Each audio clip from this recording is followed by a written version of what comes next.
Assalamualaikum warahmatullahi wabarakatuh. Perkenalkan, nama saya Nur Oktaskriptiriani Rosdianto. Saya bekerja di Stika Sukabumi sebagai dosen. Saya telah mengikuti pelatihan Certified Counseling, Therapy, and Coaching yang diselenggarakan oleh Well Done Skills. Penasaran nggak apa sih itu coaching, terapi, and counseling? Yuk kita bahas. Yang pertama adalah konseling. Konseling merupakan hubungan yang bersifat membantu konseli mencapai perubahan dan belajar membuat keputusan sendiri serta bertanggung jawab atas pilihannya. Nah, untuk tahapan konseling ada 4, yaitu tahap pendahuluan, tahap peralihan, tahap kegiatan, dan yang terakhir tahap pengakhiran. Pendekatan konseling realita ada 4, yaitu wants, keinginan, kebutuhan, persepsi, dan tingkat komitmen. Yang kedua yaitu direction and doing, arah dan tindakan konseli berkaitan upaya yang telah dan akan dilakukan.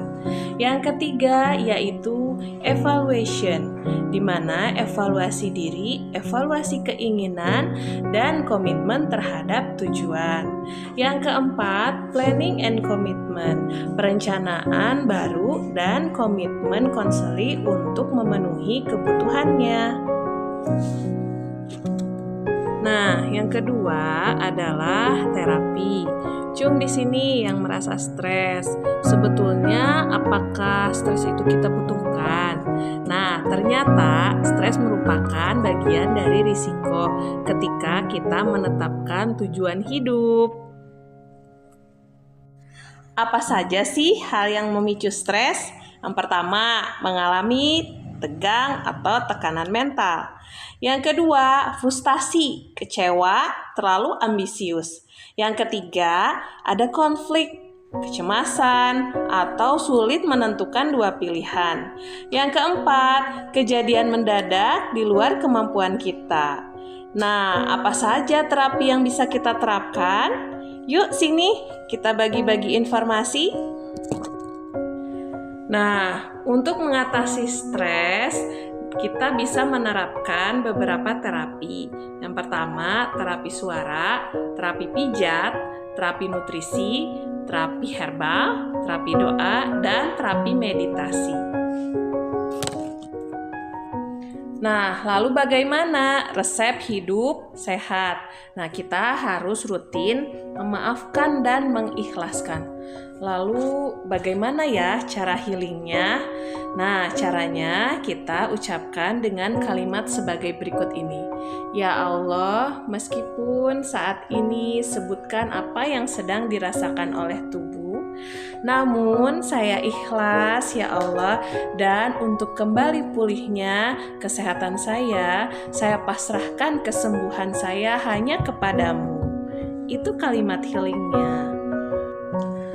Lalu fokus terapi konseling dan coaching itu apa ya? Nah, kita bahas ya. Kalau terapi ini menetralkan emosi-emosi negatif, sedangkan konseling membantu menstabilkan pikiran, perasaan, dan perilaku. Dan yang terakhir, coaching mempersiapkan mental untuk pencapaian, atau dengan kata lain, perubahan mindset atau merekonstruksi mental. Lalu tips dan trik coaching itu apa sih?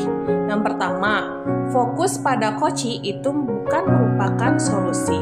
Yang kedua, masukan terekonstruksi, mudah dipahami dan dapat ditindaklanjuti. Lalu, intonasi suara dan pace dengan coaching perlu diperhatikan. Yang keempat, duduk dalam posisi L itu akan membuat coaching merasa lebih nyaman. Yang kelima, mirroring, di mana kita harus samakan bahasa tubuh dengan coaching. Lalu yang kelima itu adalah sikap positif, hormat, mendukung, dan perhatian kepada coaching. Nah, itu tadi sekilas tentang bahasan konseling, terapi, and coaching. Sampai jumpa lagi. Assalamualaikum warahmatullahi wabarakatuh.